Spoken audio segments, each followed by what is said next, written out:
How to use perlite. G'day folks, Greg here from Small Space Produce, still camping a beautiful Mount Field, and today we wanted to talk about perlite because it's a wonderful product. I'm sure lots of you have heard it mentioned before, some have no doubt used it before, but we just wanted to discuss what it is, when we use it, when's a good time to use it, and is it worth using. So just a fairly quick video from us today, and we will whip through a little bit of a review on perlite. So, first of all, what is perlite? It's essentially a volcanic substance. It's volcanic glass that's been collected and heated up at a ridiculous level, I think around 1,000 degrees Celsius, something very hot.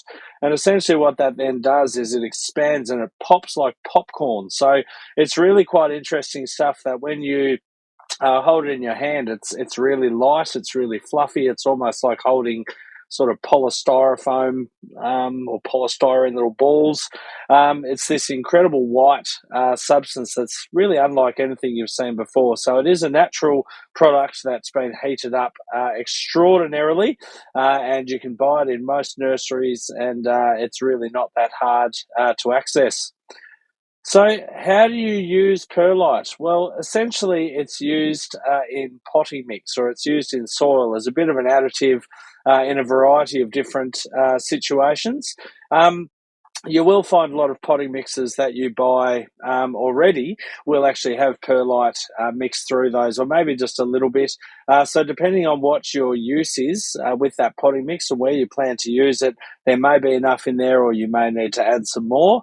But that's essentially what it's used for, is to mix through different soils in different situations. So, what are the advantages of using perlite? Look, I think we've all been in the situation like we can see there, where we've watered our little pot and it's all been nicely potted up. We've got our fresh new plant in there and the water just won't drain, just the soil is too compact. So, that can happen straight away. Maybe we didn't use great soil with great drainage, and so it just doesn't want to take that water in. It could be that we've compacted the soil too hard, and so the water just sits on top and it's just really struggling to get its way through. Or it could be a situation where it's the soil's been in a pot for a long time, and just over time it has compacted and gotten harder and harder. So it's one of the reasons that certainly using pots and planters, we really should use a good quality potting mix, not just stuff we can dig out of the yard, and particularly not clayey stuff, but even over time that will compact as well, and that is where perlite comes in and can be utilised. So perlite, if you imagine the structure, as I said earlier, it's a bit like almost popcorn, but it maintains its structure. It doesn't compact. So if you mix some perlite through your soil, through your potting mix before you use it, not only will that help to sort of really aerate the soil a little bit, which will really help the root growth, but it'll also help the soil to take in moisture. So it's fantastic if the soil is a little bit sort of clayish, because that'll just help keep those little pockets and keep it nice and fluffy, so that way the water and the aeration can occur. Because if you imagine one of those pots that's really filling up with water and just waterlogged when we pour the water in, yes, the water will sink down eventually, but imagine the struggle that the roots are having. If the water can't get through, then the roots trying to grow in there are going to have a really tough time. So this is where perlite can be a fantastic advantage. So I will just mention perlite is very different to vermiculite. We'll do another video on that, where that's more about holding a lot of moisture and retaining moisture. Perlite is a little bit different to that. While it does hold a little bit of moisture and it will slowly release that moisture, mainly it's going to maintain that really firm shape, and it's really going to facilitate good drainage and really good root zone aeration as well.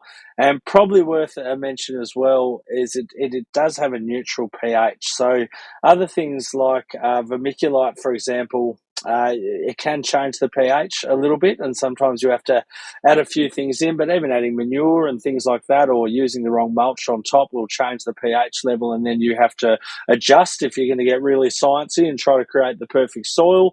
But that's just not something that you have to worry about with perlite, because it has a neutral pH. So essentially, consider it as an additive to your potting mix that will really just give it a nice little boost and buy you a lot more time before you have to sort of really fluff up that soil and do something different with it. So when should you use perlite? Look, some people will mix it into garden beds. Do we recommend that? Oh, look, probably not. I mean, it never really breaks down. It's going to last for a really long time. It's and it will sort of move with the water a little bit as well if it's not contained. So, while it might be handy with some clay sort of soils, and certainly we know many people that have used it for that over time, that's probably not a situation that we'd really use it. We'd probably be more likely to fluff that soil up, add some compost, and do it a lot more naturally if it was in a garden setting. However, when it comes to using pots and self-watering pots, planters, grow bags, and raised garden beds where it's controlled, that's where perlite really comes to the fore. And particularly when it comes to our self-watering, either raised beds like a wicking setup or to a self-watering pot or planter, it can be absolutely fantastic just to let all those roots through where they can reach through to that little water reservoir and let that do its thing. And in fact, some people, when they use self-watering pots, you'll see it's recommended to put pebbles and rocks and things in there and then the soil on top. We would actually suggest using perlite before you use that if you do want to do a thin layer, and then the roots can sort of reach through and away they go.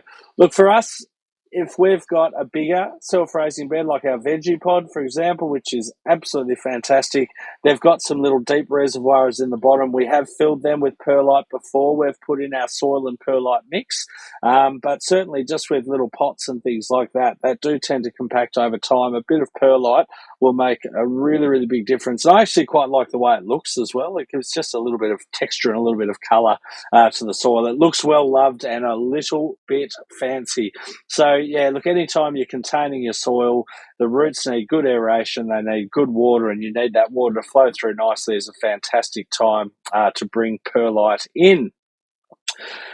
So how long does perlite last? Well, it doesn't break down, essentially. So you've got it for a very, very long time. If we look at some other substances that we might add to our soil, like compost and more sort of barky and organic material that will also help aeration and will also help water flow through, that will break down over time and essentially almost turn like soil. So you have to keep adding to it and keep adding to it, whereas perlite will last forever, certainly for our lifetime. So that's one thing to keep in mind. It's not something you have to keep topping up as you would with some other substances that you might choose to use in your pots and your raised beds, whereas perlite will last forever.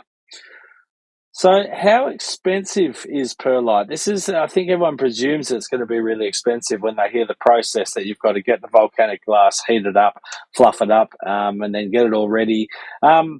It's actually not as expensive as you might think. So, I mean, obviously prices are going to really vary from where you are, but it is certainly more expensive than, say, a standard premium potting mix. But usually, a 20-litre bag might cost you, or somewhere between maybe 25 to 30 Australian dollars, so maybe 15 odd US dollars. But again, that's really, really going to vary, but that's for a really, really big bag.